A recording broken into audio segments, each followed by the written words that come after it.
نحمده ونصلي على رسوله الكريم اما بعد فاعوذ بالله من الشيطان الرجيم بسم الله الرحمن الرحيم يا ايها الذين امنوا كتب عليكم الصيام كما كتب على الذين من قبلكم لعلكم تتقون صدق اللہ العظیم.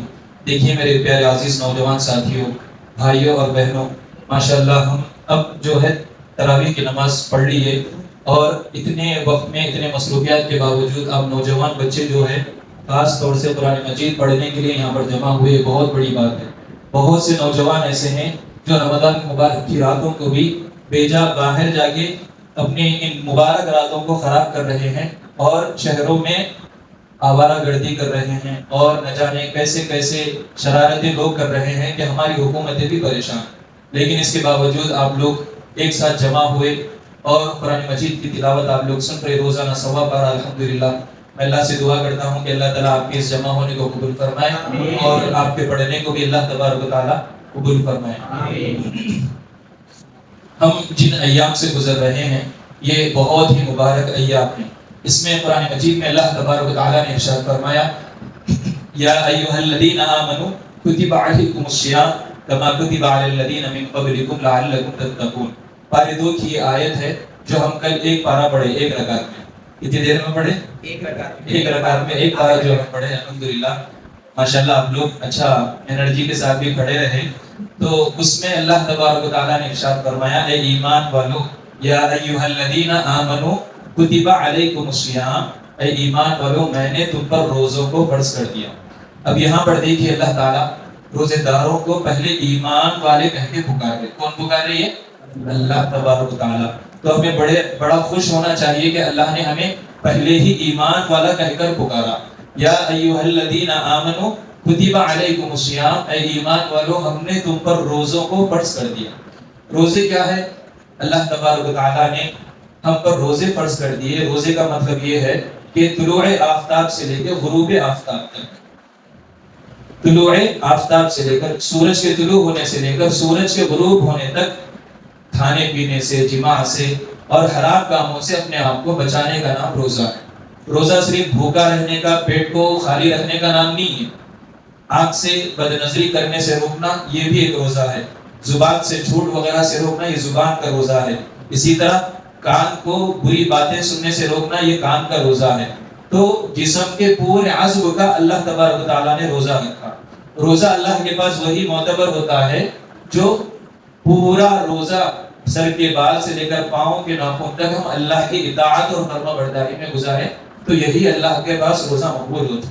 آپ بھوکے رہ رہے لیکن آپ فیس بک کھول کے جو بھی ریلز آ رہے اس میں آپ دیکھتے جا رہے، بد نظری کرتے جا رہے.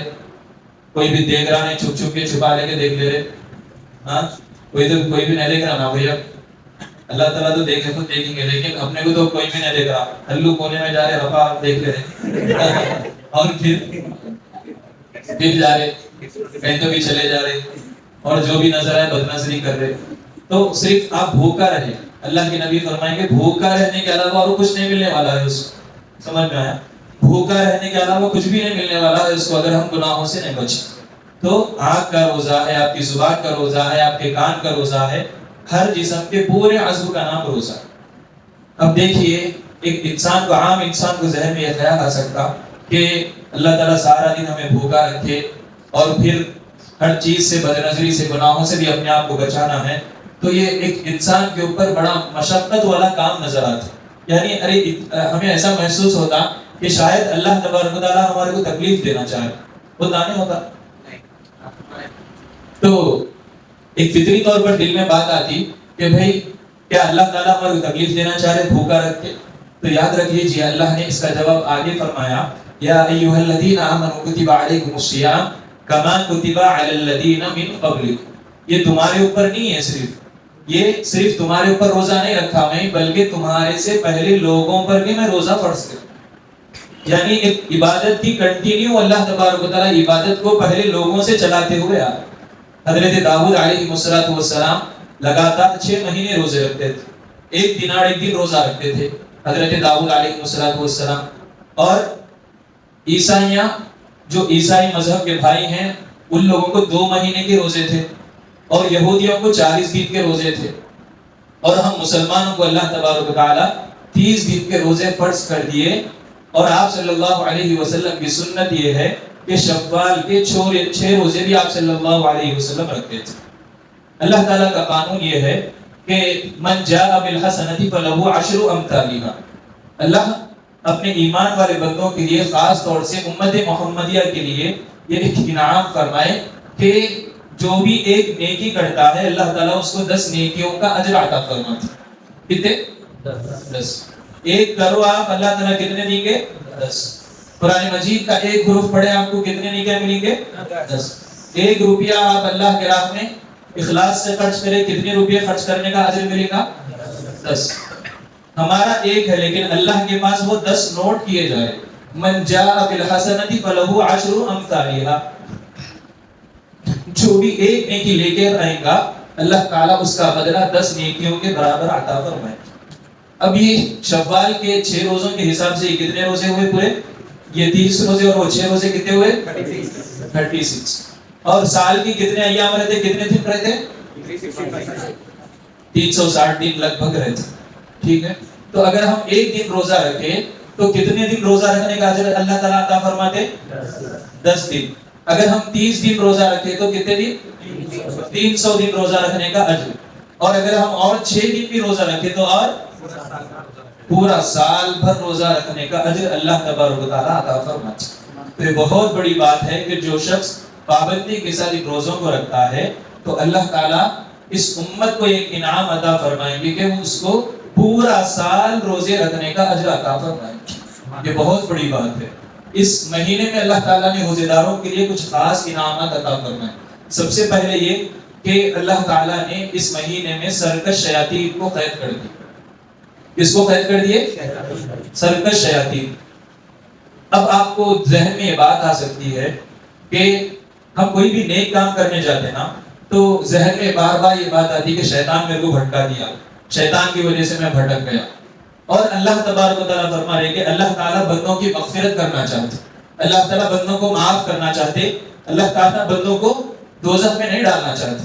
جب اللہ تبارک و تعالیٰ بندوں کو دوزخ میں ڈالنا نہیں ہے، جنت میں ڈالنا ہے، تو پھر اللہ تعالیٰ شیطان کو کیوں پیدا کرے؟ ہو سکتا نا بھائی، جب ڈائریکٹ اللہ تعالیٰ بندوں کو جنت میں بھجانا ہے تو پھر اللہ تعالیٰ نے شیطان کو کیوں پیدا کیا؟ اس کو یوں سمجھیے کہ اگر ایک ماں ہے، ٹھیک ہے، ایک ماں ہے اور اپنے بیٹے کو بہت زیادہ چاہتی وہ ماں، اگر وہ بچہ کو شرارت کرتا یا پھر ماں کی بات نہیں سنتا تو ماں کیا بولتی؟ میرا بچہ اچھا نہیں ہے بول کے نہیں بولتی، کیا بولتی انہیں؟ میرا بچہ دوسرے دوست کی صحبت میں رہ کے بگڑ گیا۔ کس کی صحبت میں؟ آپ کی صحبت میں رہ کے بگڑ گیا میرا بچہ۔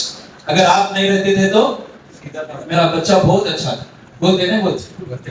تو ایک بہانہ ماں کے پاس یہ ہے کہ بچہ کتنا بھی بگڑ جاتا ہو، رشتے داروں میں سب جگہ جاتی، کیا بولتے؟ انہوں رہنے کی وجہ سے میرا بچہ بگڑا، نہیں تو میرا بچہ بہت اچھا تھا۔ وہی بیوی کیا بولتی؟ دوست مل کے میرے شوہر کو خراب کر دیا، اگر ان کے دوست نہیں ملتے تھے تو میرے ساتھ بہت اچھے تھے۔ یعنی اچھے ہیں، ذہن میں ہے ان کے، لیکن بگڑ گئے دوسروں کی وجہ سے، ہے نا؟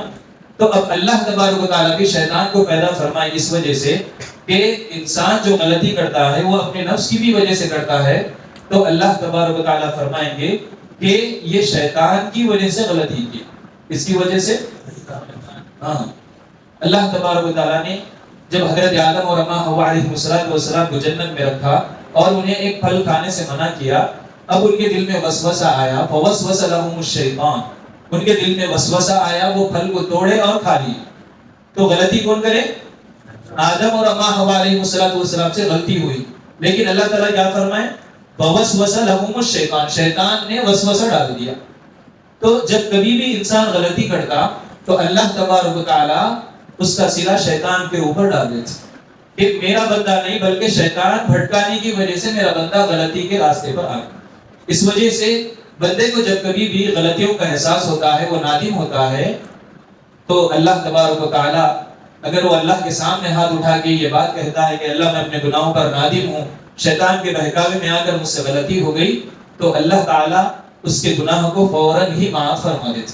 حالانکہ اللہ نے قرآن مجید میں فرمایا إِلَّا مَن تَابَ وَآمَنَ وَعَمِلَ عَمَلًا صَالِحًا فَأُولَٰئِكَ يُبَدِّلُ اللَّهُ سَيِّئَاتِهِمْ حَسَنَاتٍ، اگر کوئی صدق دل سے توبہ کرتا ہے، إِلَّا مَن تَابَ وآمن اور اپنی اصلاح کرتا ہے، وعمل صالحا اور نیکی کے کام کرتا ہے، اب وہ زندگی کو چھوڑ کے نیکی کے کام کرے، فَأُولَٰئِكَ يُبَدِّلُ اللَّهُ سَيِّئَاتِهِمْ حَسَنَاتٍ تو اللہ تعالیٰ اس کے سارے گناہوں کو نیکیوں میں تبدیل فرما دیتا ہے۔ تو یہ اللہ تعالیٰ کی بڑی فضیلت اللہ نے اس امت کو عطا فرمائی کہ ہمارے گناہوں کے باوجود اگر ہمیں ندامت ہوتی ہے، شرمندگی ہوتی ہے، پھر ہم توبہ اور استغفار کرتے ہیں، پھر اللہ تعالیٰ ان گناہوں کو نیکیوں میں تبدیل فرما دیتا ہے۔ یہ بہت بڑی فضیلت کی بات ہے۔ تو اس مہینے میں اللہ تبارک و تعالیٰ حضرت جبرائیل امین علیہ السلام کو حکم دیتے کہ آپ دنیا میں جائیے اور سرکش شیاطین کو قید کر دیجئے تاکہ میرے بندوں کو جو وہ عبادت کرتے ہیں ان کو بہکا نہ سکے، میرے بندے میرے لیے خالص عبادت کرے۔ تو پہلے اللہ تبارک و تعالیٰ کس کو قید کرا دیتے؟ بولیے، شیطان، اپنے دوست کو۔ کس کو؟ سامنے تو کیا ہے؟ دوست۔ اکیلے میں دوست ہے نا سب، انہیں جیسا بولا ویسا سن رہے، انہیں جھوٹ کی ترغیب دیا جھوٹ بول رہے، اور انہیں ہلو پاکٹ مارو بولا تو پاکٹ مار دے رہے، کسی کے پیسے ہلو جیب میں سے جھانک رہے، انہیں دیکھ رہا نہیں دیکھ رہا تو ہلو نکال لیا، دیکھ رہا تو مذاق کر رہا تھا بولتا، نہیں دیکھ رہا تو ختم جیب میں ڈال دیتا۔ تو اکیلے تنہائی میں دوست ایسا نہیں۔ اللہ تعالیٰ فرمائے انہو لکم عدو مبین، شیطان تمہارا سب سے بڑا کھلا دشمن، چاہے آپ اکیلے میں ہو، دشمن کبھی بھی کسی کا فائدہ نہیں پہنچا سکتا، ہمیشہ نقصان ہی پہنچاتا۔ اگر ہم اس سے دوستی کریں گے تو ایک نہ ایک دن ہم سیدھے راستے سے بھی بھٹک جائیں گے اور ایمان سے بھی ہم ہاتھ دھو بیٹھیں گے، ہمیں احساس بھی نہیں ہوگا۔ آج بہت سارے مسلمان ایسے ہیں جو گناہوں کی نحوست کی وجہ سے اپنا ایمان بھی کھو دیے اور ان کو پتا بھی نہیں۔ تو اللہ کا فضل یہ ہے کہ اللہ تعالیٰ اس مہینے میں سرکش شیاطین کو کیا کر دیتے ہیں؟ قید فرما دیتے ہیں۔ اور اللہ تبارک و تعالیٰ روزے داروں کے لیے، ایمان والوں کے لیے ایک خاص انعام یہ بھی فرماتے ہیں کہ جو بھی ہم اس مہینے میں نفل عبادت کرتے ہیں، اللہ تعالیٰ اس نفل اجر کو فرض کے برابر قرار دیتا ہے۔ آپ نفل نماز پڑھے تو فرض نماز کا اجر اللہ تعالیٰ اسے عطا فرماتا ہے۔ اگر آپ ایک فرض ادا کریں تو کتنا؟ 70 فرضوں کے برابر اللہ تعالیٰ اسے اجر عطا فرماتا ہے۔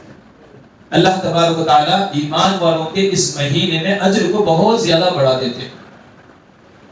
تیسرا انعام اللہ تبارک و تعالیٰ روزے داروں کے لیے عطا فرماتے ہیں کہ افطار کے وقت میں بندہ جو بھی دعا مانگتا ہے اس کی دعا کو اللہ تعالیٰ رد نہیں فرماتے۔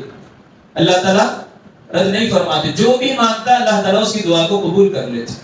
اس کو یوں سمجھیے کہ ایک بلینک چیک اللہ تبارک و تعالیٰ سائن کر کے روزے دار کو عطا کر دیتے افطار کے ٹائم۔ اب آپ اس میں جتنا لکھنا چاہے لکھ لیجئے، اللہ تعالیٰ کی سائن ہوگی اس کے اوپر۔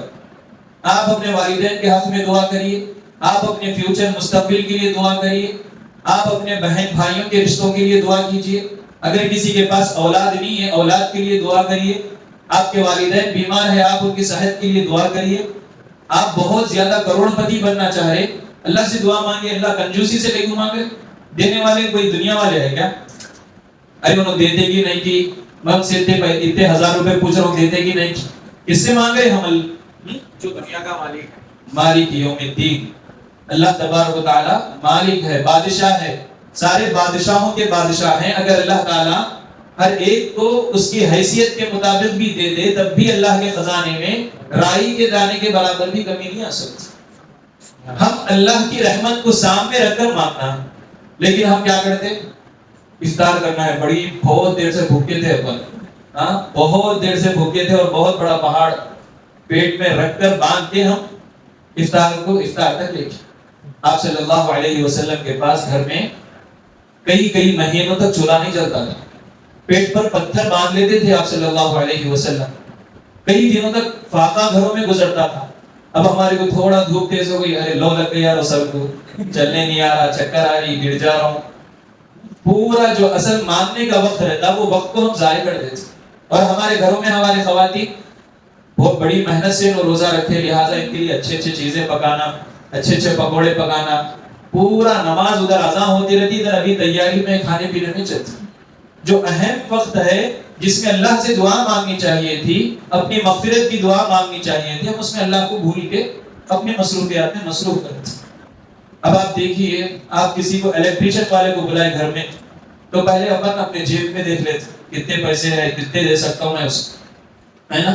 کیا بھائی کام کرا رہے تو پہلے پوچھتے کام کے کتنے پیسے لیتے آپ؟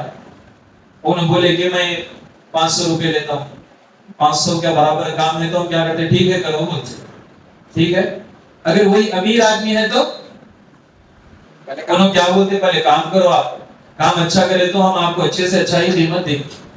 تو اللہ تبارک و تعالیٰ بھی مالک الملک ہے، پورے بادشاہوں کے مالک ہے اللہ تبارک و تعالیٰ. تو بندہ جب عمل کرتا تو دیکھیے اگر ہمارے پاس کوئی غیر قوم کا بھی کام کرتا، اگر ہمارے دل میں اس کے لیے نفرت بھی ہے تو کام کو بغیر اجرت کے اس کو بھیجاتے، ہم کچھ نہ کچھ تو دیتے نا ہم اس. اب دیکھو جب اللہ کے لیے کوئی بندہ روزہ رکھتا ہے تو کیا اللہ تعالیٰ اس کو ایسے ہی خالی ہاتھ لوٹا دیں گے؟ نہیں، اللہ تعالیٰ اپنی شان نشان نصیب فرمائیں گے. لیکن ہمیں چاہیے کہ ہم ان اوقات کو بیکار نہیں گزاریں. کچھ جتنا بھی مصروف ہوا 10 منٹ اپنے لیے، اپنے گھر والوں کے لیے نکال کے اللہ سے مغفرت کی دعائیں، اللہ سے اپنے ایمان کی سلامتی کی دعائیں. کیونکہ آج کا دورہ ایسا ہے، آپ یہاں پہ نماز پڑھے کل آپ کا ایمان آپ سے چھین جا سکتا.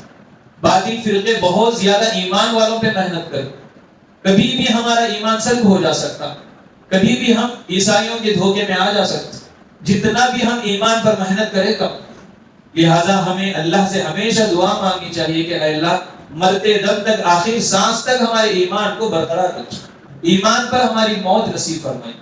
اگر کسی کو ایمان پر خاتمہ ہو گیا تو یہ سب سے بڑی دولت ہے. اگر مرنے کے ٹائم اس کا ایمان چھپ گیا تو پھر ہمیشہ ہمیشہ دوزخ میں رہنا، ہمیشہ کے اینڈ نہیں ہے، ختم نہیں ہے، ہمیشہ دوزخ میں رہنا.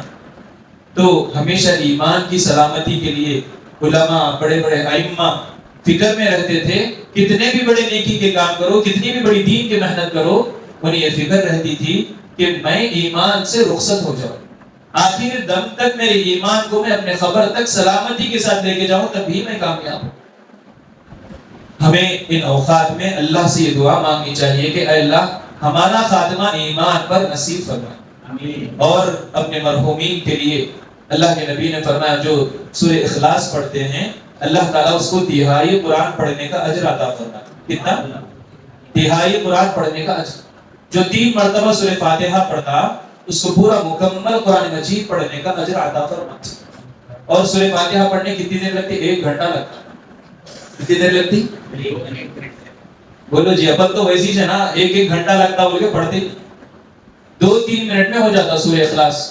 آپ افطار سے پہلے تھوڑی دیر پہلے سورہ اخلاص کی تلاوت کیجئے اور اپنے مرحومین کے لیے دعائیں کیجئے، کیونکہ مرحومین انتظار کرتے رہتے کہ میرا بیٹا میرے لیے قرآن مجید کا تحفہ بھیجے، میرے رشتہ دار میرے لیے پڑھ کر دب کرے. کئی رشتہ دار ایسے ہیں ہمارے دادا نانا نانی جن کی وجہ سے ہم مسلمان ہیں، ہم ان کو بھول کے زندگی گزارے. تو ہم افطار کے وقت میں ان لوگوں کی بھی دعاؤں میں ساتھ میں ان کو بھی دعاؤں میں یاد رکھنا چاہیے. کریں گے سب؟ اور اللہ تبارک و تعالیٰ ایک خاص انعام یہ بھی عطا فرمائے. اللہ کو معلوم تھا کہ میرے بندے مصروفیات میں رہیں گے اور دعا نہیں کر سکیں گے، اللہ کو معلوم تھا، اس لیے اللہ تبارک و تعالیٰ روزے دار کے لیے ساری مخلوقات کو دعاؤں میں، اس کی مغفرت کی دعاؤں میں لگا دیتے. حدیثوں میں آتا ہے کہ بلوں کے اندر چونٹیاں روزے دار کے حق میں دعائیں کرتے رہتے، سمندر کے اندر کی مچھلیاں اس کے حق میں دعائیں مغفرت کرتی رہتی، ہواؤں کے اندر پرندے اس کے حق میں دعائیں مغفرت کرتے رہتے. ہر مخلوق، چاہے وہ زمین کی ہو، چاہے وہ پانی کی ہو، چاہے وہ ہوا کی ہو، ہر مخلوق روزے داروں کے حق میں مغفرت کی دعائیں کرتے رہتے. اللہ تعالیٰ ان کو دعاؤں پر معمور کر دیتے کہ میرا بندہ بھول گیا ہوگا، میرا بندہ مصروف ہونے کی وجہ سے بھول گیا مجھ سے دعا مانگنا، لیکن اے میری مخلوق تم میرے بندوں کے حق میں مغفرت کی دعائیں کرتے. تو یہ بہت بڑی فضیلت کی بات ہے. اور اللہ تبارک و تعالیٰ اس مہینے میں روزے داروں کے لیے انعام یہ بھی عطا فرماتے کہ اس میں سے کئی ہزاروں لوگوں کو جہنم سے آزاد فرماتے. کئی ہزاروں لوگوں کو اللہ تعالیٰ کیا فرماتے؟ ہر رات میں جہنم سے آزاد فرماتے. تو یہ بہت بڑی فضیلت کی بات ہے. ہم اس مہینے کو اسی طرح بیکار نہیں گزارنا چاہیے. جب بھی وقت ملے ہم ایک معمول بنا لیں کہ روزانہ کچھ نہ کچھ قرآن مجید کا حصہ ہم پڑھ کر رہیں. پڑھیں گے بھائی سب؟ کم سے کم پاؤ پارا تو پڑھنا ہے آپ لوگوں، ٹھیک ہے؟ کیونکہ ہم میں سے آپ لوگ کالج کے بچے ہیں اور آپ لوگ جاب کرنے والے ہیں، آپ لوگوں کو قرآن مجید شاید میں الحمدللہ آپ لوگوں کو آتا ہوں گا، لیکن ہماری کوشش یہ ہے کہ آپ مصروف ہیں تب بھی کچھ نہ کچھ قرآن مجید کے لیے وقت نکالیں اور قرآن مجید پڑھتے رہیں اور زندگی کے لیے معمول بنا لیں کہ ہمیشہ ہم اللہ کے کلام سے چپٹے ہوئے رہیں، کیونکہ اللہ نے فرمایا شہر رمضان الذی انزل فیہ القرآن، رمضان المبارک کا ایسا مہینہ ہے جس میں میں نے اپنی کتاب قرآن مجید کو نازل فرمایا۔ قرآن کیا ہے؟ یہ اللہ کا کلام ہے۔ کیا ہے یہ؟ اللہ کا کلام۔ کلام کس کو بولتے؟ بات کو بولتے۔ کس کو بولتے؟ اب میں جو آپ سے بات کر رہا ہوں یہ میری بات ہے، یہ میرا کلام ہے۔ اللہ تعالیٰ نے ہمارے نبی سے جو جو بھی باتیں کی ہیں یہ کلام ہے، اللہ کا کلام۔ باقی کی جو دوسری کتابیں تھی کون سی تھی؟ وہ توریت، زبور، انجیل۔ یاد ہے نہیں؟ توریت، زبور، انجیل۔ توریت کس کے اوپر نازل ہوئی؟ توریت حضرت موسیٰ علیہ السلام پر نازل ہوئی۔ کس کے اوپر نازل ہوئی؟ آواز نہیں آئی۔ توریت کس کے اوپر نازل ہوئی؟ نیند میں چلے جا رہے ویسا دکھ رہا۔ زبور کس کے اوپر نازل ہوئی؟ حضرت داؤد علیہ السلام کے اوپر نازل ہوئی، جن کی آواز ایسی تھی کہ وہ اپنا کلام پڑھتے تھے تو پرندے ہواؤں میں ہی ٹھہر جاتے تھے۔ ان کی آواز سننے کے لیے ہواؤں میں ٹھہر کے، جھومتے پہاڑ بھی ٹھہر کے رک جاتے تھے اور ان کی آواز کو سنتے تھے۔ ایسی آواز اللہ تعالیٰ نے حضرت داؤد علیہ السلام کو عطا کر۔ تو زبور کس کے اوپر نازل ہوئی؟ داؤد علیہ۔ تھوڑے جنوں کو یاد ہے، تھوڑے جنوں کو نہیں، سب جنوں کو یاد رہنا ہے، چھوڑتا میں۔ زبور کس کے اوپر نازل ہوئی؟ انجیل کس کے اوپر نازل ہوئی؟ حضرت عیسیٰ علیہ السلام کے اوپر۔ اللہ تعالیٰ ان کو زندہ آسمانوں میں اٹھا لیے۔ عیسائی کیا بولتے ہیں؟ ان کو قتل کر دیے۔ عیسائی، یہودی بولتے ہیں ہم ان کو قتل کر دیے، عیسائی بولتے ہیں کہ ان کو سولی چڑھا دیے۔ لیکن قرآن کیا بولتا ہے؟ وما قتلوه وما صلبوه ولكن شبه لهم۔ نہ وہ قتل کیے گئے، نہ ان کو سولی پر چڑھایا گیا، بلکہ ہم نے لوگوں کو شبے میں ڈال دیا۔ کون بول رہے ہیں؟ اللہ تعالیٰ فرماتا۔ اللہ تعالیٰ ان کو زندہ آسمانوں پہ اٹھا لیے، ابھی بھی وہ زندہ ہے آسمان پر۔ قرب قیامت میں دوبارہ اسی امت میں ایک فرد کی طرح آئیں گے اور لوگوں کو جو بھٹکے ہوئے ہیں سیدھے راستے پر لائیں گے اور اسلامی حکومت قائم کریں گے قیامت، اور دجال کا خاتمہ کریں گے، اور اللہ کے فضل و کرم سے حق کو، حق والوں کو حق کا راستہ دکھائیں گے، برائیوں کو مٹا دیں گے۔ وہ اللہ نے ان کو زندہ آسمانوں پر اٹھا لیا۔ تو ان کے اوپر کون سی کتاب نازل ہوئی؟ جی، اور قرآن مجید جو ہے جناب پیارے آقا صلی اللہ علیہ وسلم، محمد عربی صلی اللہ علیہ وسلم پر اللہ تبارک و تعالیٰ نے نازل فرمائی۔ پوری کتابیں، وہ صرف کتاب تھی۔ وہ کیا تھی؟ کتاب کس کو بولتے؟ نہیں معلوم، خدا حافظ۔ کتاب کس کو بولتے؟ لکھی ہوئی چیز کو بولتے۔ کس کو بولتے؟ ہاں، تو اللہ تعالیٰ لکھ کے نازل فرمائے پوری کتابیں، وہ کتاب اللہ تھی۔ قرآن مجید کیا ہے؟ کلام اللہ ہے۔ لکھی ہوئی چیز کو ہلو ربڑ سے مٹ دیے تو مٹتا نہیں مٹتا، ہلو پیپر پھاڑ دیے تو پھٹتا نہیں پھٹتا، پھٹ جاتا۔ تو لوگوں کیا کرے؟ مٹا دیے، تھوڑا تھوڑا نکالے، تھوڑا تھوڑا تحریف کرے۔ پوری جو کتابیں تھیں وہ سب کے سب مٹ گئی، کوئی بھی صحیح برقرار نہیں ہے۔ سمجھ میں آیا؟ کچھ نہ کچھ اس میں لوگ، ان کے زمانے کے لوگوں کیا کرے؟ تحریف کر دیے، بدل دیے۔ لیکن قرآن مجید کو نہیں بدل سکتے۔ ایسا کیوں؟ کیونکہ یہ اللہ کا کلام ہے۔ کیا ہے یہ؟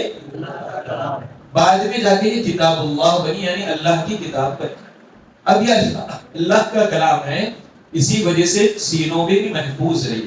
7 سال کا بچہ بھی قرآن مجید کا حافظ ہے، 8 سال کا بچہ بھی قرآن مجید کا حافظ ہے۔ کتنے بھی چھوٹے بھی رہنے دو، اگر محنت کرے تو قرآن مجید کا حافظ ہو جا سکتا۔ جیسا آپ ابھی بھی قرآن مجید ہے، بہت سارے ڈیبیٹ کرتے ہیں کہ کیا بھروسہ ہے کہ وہ صحیح ہے۔ اسی وجہ سے اللہ تعالیٰ پہلی آیت نازل فرمائے الف لام میم ذالک الکتاب لا ریب فیہ۔ ماشاءاللہ ہمارے اکرم صاحب بڑا اچھا سوال کرے، یہ بولے کہ آج کل بہت سارے لوگ بولتے کہ قرآن مجید میں تحریف کر دیے۔ کیا کر دیے؟ کچھ نہ کچھ اوپر نیچے کر دیے۔ اللہ تبارک و تعالیٰ فرمائے انا نحن نزلنا الذکر وانا لہ لحافظون۔ میں نے ہی قرآن مجید کو نازل کیا ہے اور میں ہی اس کی حفاظت کرنے والا ہوں۔ سمجھ میں آئے؟ جیسا بھی قرآن مجید آتا تھا صحابہ کرام اس کو لکھ لیتے تھے۔ کیا کرتے تھے؟ لکھ لیتے تھے۔ پہلے اللہ کا کلام تھا، اللہ کے نبی صلی اللہ علیہ وسلم مخصوص صحابہ کرام کو اپنے پاس بلاتے اور ان سے قرآن مجید لکھواتے تھے. جن کے پاس جو چیز ہوتی وہ لکھ لیتے تھے. کسی کے پاس چمڑے کا حصہ ہوتا تھا، کھال پر لکھ لیتے، کوئی پتوں کے اوپر لکھ لیتے، کوئی پتھر کے اوپر لکھ لیتے. تو ان کے پاس جو بھی چیزیں ہوتی تھی وہ لکھ کے محفوظ کر لیتے تھے. پھر حضرت ابو بکر صدیق رضی اللہ عنہ کے دور میں حضرت عمر رضی اللہ تعالی عنہ نے بڑی محنتیں کی، بہت زیادہ محنتیں کی، اور بڑے بڑے صحابہ کرام جمع ہو کے یہ مشورہ طے کرے کہ اگر ہم قرآن مجید کو نہیں لکھیں گے تو یہ قرآن مجید ہو سکتا ہے کہ آگے کے لوگ مٹا دے سکتے، کیونکہ سینوں میں تو محفوظ ہے. جنگ کا واقعہ ہو گیا، کہیں جنگ میں نکل گئے، اگر حفاظ شہید ہو گئے تو دھیرے دھیرے قرآن مجید ختم ہو سکتا. لہذا صحابہ کرام کو جتنا بھی قرآن مجید یاد تھا، 5 صحابہ کرام سنتے تھے قریب بلا کے ان کا قرآن مجید صحیح ہے، یعنی یہ خود بھی جید حافظ تھے، سن کے ایک مکمل قرآن مجید لکھے. سمجھ اللہ تعالیٰ کون سی آیت کون سے سورے میں رکھنا ہے، یہ آیت کس سورے کا حصہ ہے، ساری چیزیں اللہ تبارک و تعالیٰ آپ علیہ الصلوۃ والسلام کو بتا دیے. اور ایسا جیسا ہم قرآن مجید تراویح میں پڑھ رہے ایسا ہی قرآن مجید اس دور میں بھی تھا. تو لکھ کے صحابہ کرام پورا قرآن مجید لکھ دیے. اور حضرت عثمان غنی رضی اللہ تعالیٰ عنہ پھر اس میں آیتوں کا کام کرے، رکوع کا کام کرے، ہر ایک کا خیال کرے. یہ قرآن عجمیوں کے لیے ہے، عربیوں کے لیے ہے، گاؤں والوں کے لیے ہے، دیہات والوں کے لیے ہے، ہر ایک کے لیے قرآن کیا ہے؟ ہدی للناس، لوگوں کی ہدایت کے لیے قرآن ہے. اس وجہ سے بڑا وسیع کام صحابہ کرام کرے. تو اللہ تعالیٰ کو معلوم تھا کہ کل کے دن بہت سارے لوگ ایسے آئیں گے جو یہ لکھے ہوئے کلام کے اوپر اشکال کر سکتے، شک کر سکتے، بلکہ اللہ کو پہلے ہی معلوم تھا. اس وجہ سے اللہ تعالیٰ کیا بولے الف لام میم ذالک الکتاب لا ریب فیہ. اب ہم دیکھیے ایک مثال سے، میں بولا کہ یہ جو سامنے ہے نا میرے، یہ کس کو بولتے ہیں ہم؟ بولیے جلدی بولیے، یہ کس کو بولتے ہیں؟ جو ہمارے سامنے موجود ہے، ٹھیک ہے. اب میں بولا کہ یہ باکس، ٹھیک ہے، یہ مائک، میری اینک، جو بھی ہماری چیز جو سامنے ہوتی قریب ہوتی ہے ہم اس کو کیا بولتے ہیں؟ یہ بولتے ہیں. جو دور ہے ہمارے آنکھوں سے غائب ہے اس کو کیا بولتے ہیں ہم؟ وہ بولتے ہیں. تو عربی میں یہ کو ہادہ عربی آتی، کیا آتی؟ ہادہ. تو ہم قرآن مجید پڑھ رہے ہیں نا، تو یہ ہمارے سامنے ہے نا، آپ قرآن مجید کھول کے سامنے پڑھ رہے تو یہ قرآن ہے نا، تو عربی کیا آنی چاہیے وہاں پہ؟ الف لام میم ھذا الکتاب لا ریب. یہ کتاب، اس میں کوئی شک نہیں ہے، یہ آنا چاہیے تھا. لیکن اللہ تعالیٰ کون سی ضمیر لائے؟ ذالکا کی لائے. ذالکا کے معنی وہ، ذالکا کس کو بولتے؟ وہ. تو اللہ تعالیٰ کو معلوم تھا بعد کے لوگ آنے والے ہر چیز میں اشکال پیدا کر سکتے ہیں، تو اللہ جواب 1400 سال ہی پہلے دے دیے کہ یہ وہ کتاب ہے جو صحابہ کرام لکھیں گے، اس میں کوئی شک نہیں. سمجھ میں آیا؟ جو صحابہ کرام لکھیں گے جو کتاب، اس میں کوئی شک نہیں ہے. پہلا ہی یہ لفظ ہے الف لام میم ذالک الکتاب لا ریب فیہ. اگر آپ پڑھ رہے آپ کے اندر شک ہے، شبہ ہے، پھر آپ اپنے ہاتھوں سے اپنا ایمان اپنے ہاتھوں سے دھو دیتے. سمجھ میں آپ ایمان والے ہی برقرار نہیں رہتے. اگر آپ کے دل میں رائی کے دانے کے برابر بھی شک ہے کہ شاید ہمارے صحابہ کرام سے غلطی ہوئی ہوں گی، وہ لوگ لکھنے میں کچھ غلطی کر دیے ہوں گے، اگر آپ کے دل میں شک ہے تو آپ کا ایمان بھی چلے گیا اور آپ کا قرآن بھی چلے گیا. تو پہلی آیت ہی اللہ نے یہ نازل کی، یہ بات ارشاد فرما دی الف لام میم ذالک الکتاب، یہ وہ کتاب ہے جس میں کوئی شک. اور آپ صلی اللہ علیہ وسلم نے فرمایا جو اس قرآن مجید کا ایک حرف پڑھتا ہے 10 حروفوں کا اجر اللہ تعالیٰ کا فرماتا ہے. اور یہ بھی فرمایا الف لام میم یہ ایک حرف نہیں ہے، الف الگ ہے، لام الگ ہے، میم الگ ہے. جو شخص صرف الف لام میم پڑھتا ہے اللہ تعالیٰ اس کو 30 نیکیوں کا اجر عطا فرماتا ہے. تو ہم ماشاءاللہ روزانہ قرآن مجید پڑھتے ہیں، اللہ تعالیٰ ہمارے نام اعمال میں لاکھوں نیکیاں لکھتے رہتے ہیں فرشتوں کے ذریعے سے. جیسا کمپیوٹر میں فائل سیو ہوتے رہتی ہے نا، اسی طرح اللہ تعالیٰ ہمارے نام اعمال کو بھی سیو کرتے رہتے ہیں. اعمال کی کیوں قدر نہیں ہے ہمارے کو؟ وہ دکھتے نہیں. ہمارے کو کیا دکھتا؟ نوٹ دکھتا، پیسہ دکھتا. کیا دکھتا؟ پیسہ دکھتا، اس کی قدر. نیچے 1 روپیہ گرتے گرے میرا ہے وہ بولتے ہیں، وہ نوٹ میری ہے بولتے نا. آپ نیکیاں نہیں دکھتے اپنے.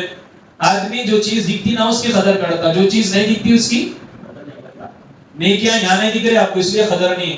ارے جیسا بولے ویسا ٹھہر جائیں گے نماز میں، جیسا بولے ویسا نماز پڑھ لیں گے, ادھر کھجا لیتے ہوئے پڑھیں گے, کیا پڑھ رہی تھی مصحف پڑھ لیں تو نیکیوں کی قدر نہیں ہے. دکھ رہے ہیں نا وہ, لیکن قیامت میں نیکیاں دکھیں گے ہمارے کو.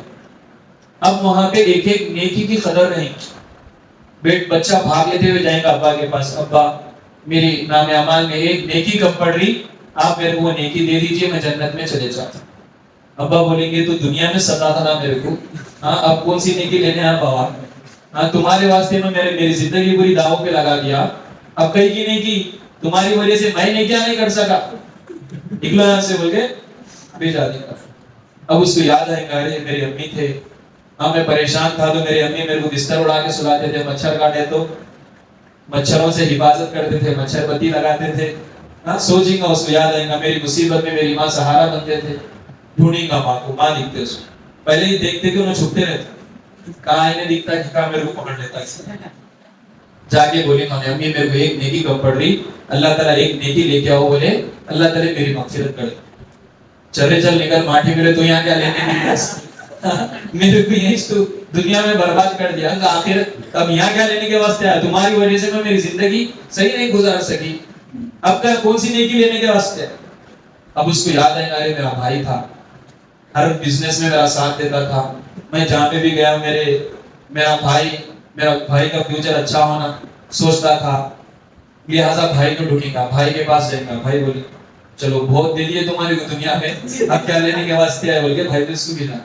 بہنوں کے پاس, ہر ایک کے پاس بھاگتا رہے گا, لیکن ایک نیکی بھی اس کو نہیں ملی. یوم یفر المرء من اخیہ وامہ وابیہ وصاحبتہ وبنیہ. پہلے اللہ تعالیٰ بھائی کا ذکر کرے, یوم یفر المرء من اخیہ, ایک دن ایسا آنے والا ہے جو بھائی کو دیکھ کر بھاگے گا. یوم یفر المرء من اخیہ وامہ وابیہ, اور ماں اس کو دیکھ کر بھاگے گی اور باپ بھی اس کو دیکھ کے بھاگے گا. ایک نیکی بھی دینے والا ہمیں قیامت میں نہیں ملنے والا. لہٰذا وہاں پہ جب احساس ہوگا کہ کاش کہ میں ایک مرتبہ سبحان اللہ بول لیتا, کاش کہ میں ایک مرتبہ الحمدللہ بول لیتا, کاش کہ میں ایک مرتبہ کلمہ شہادت کا ورد کر لیتا. حدیثوں میں آتا ہے کہ ایک مرتبہ جنت ایک دم جگمگا اٹھی, تو پوچھا جائے گا کہ کیا کس وجہ سے جنت جگمگا اٹھی, تو کہا جائے گا کہ اوپر کے درجے والا جنتی مسکرایا تو اس کے دانت دکھنے کی وجہ سے جنت روشن ہو گئی. ابھی نے بولے گا کاش کہ میں ایک مرتبہ اس جیسا عمل کر لیتا اور میرے کو اس سے زیادہ اور درجہ مل جاتا. تو ہر ایمان والے کے دل میں تمنا رہے گی جنت ملنے کی, اور میں نیکی کرنا تھا اور نیکی کرنا تھا. ہم دنیا میں کیوں نہیں نیکی کر رہے, نہیں دکھ رہے وہ ہمارے کو. کیا دکھ رہے ہمارے کو, پیسہ دکھ رہا تو پیسے کی قدر ہے, پیسے نہیں ہے تو پوری دنیا پریشان ہے, پیسے نہیں ہے تو کاروبار گھر چلتا ہے یا نہیں چلتا, ہر چیز ہر ایک کی نظر جیب پہ پیسوں پہ ہے. حالانکہ اللہ تعالیٰ فرما رہے الحمدللہ رب العالمین. سورہ فاتحہ میں کیا بولے اللہ تعالیٰ, الحمدللہ, تمام تعریفیں اس اللہ کے لیے ہیں جو تمام جہانوں کو پالنے والا ہے. یہ یقین یہ ایمان ہمارے دل میں ہونا ہے, پیسوں سے کچھ نہیں ہوتا, اللہ کی ذات پالنے والی ذات. آپ ایک مرتبہ یقین کر لیجئے کہ میرا اللہ مجھے راستہ دکھائے گا, تو آپ تصور نہیں کر سکتے کہ اللہ آپ کے لیے کہاں سے اسباب نکالے. یہ اللہ کا قانون ہے. آپ اللہ کے اوپر بھروسہ کر کے دیکھیے اللہ تعالیٰ کیسے راستے بتاتے ہیں, آپ تصور نہیں کر سکتے. میری زندگی میں ایسے واقعات ہیں جہاں سے میں نا امید ہو گیا تھا, لیکن اللہ ہی میرا سہارا ہے. آج بھی میں آپ کو یقین سے بولتا ہوں کہ مسلمانوں کا آج کے دور میں بھی کوئی سہارا نہیں. سب جنے آپ کے سامنے تعریف کریں گے, آپ کے پیٹھ پیچھے آپ کی برائی کریں گے, لیکن اکیلے میں تنے تنہائی میں جو اصل چیز کا ساتھ ہمیں ملنے والا ہے وہ اللہ کا ساتھ ملنے والا ہے. اسی لیے اپنا تعلق اللہ سے مضبوط بنا کے رکھیں. سمجھ میں آیا؟ کیسا بنائیں گے مضبوط؟ نیکی کے کام کر کے, خیر خواہی کے کام کر کے, نبی علیہ السلام نے جو ہمیں باتیں بتائی ہیں وہ کام کر کے, گناہوں سے بچ کے. جو فی الحال ہمیں بس یہ کرنا ہے کہ جب بھی اذان ہو جائے نماز کے لیے کھڑ جانا. کتنا بھی ٹائم رہے تو, کتنے بھی آپ کے مصروفیات رہیں تو 5 منٹ کی نماز رہتی.